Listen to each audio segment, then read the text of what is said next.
हज़रत अबू हुरैरा रज़ियल्लाहु ताला अन्हु बयान करते हैं, रसूलुल्लाह सल्लल्लाहु अलैहि वसल्लम ने फरमाया, जब कुत्ता तुम्हारे किसी शख्स के बर्तन में से पी ले तो उसे 7 मरतबा धो।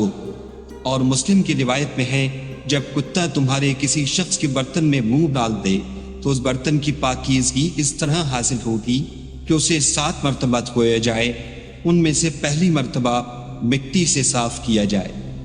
सल्लल्लाहु अलैहि वसल्लम।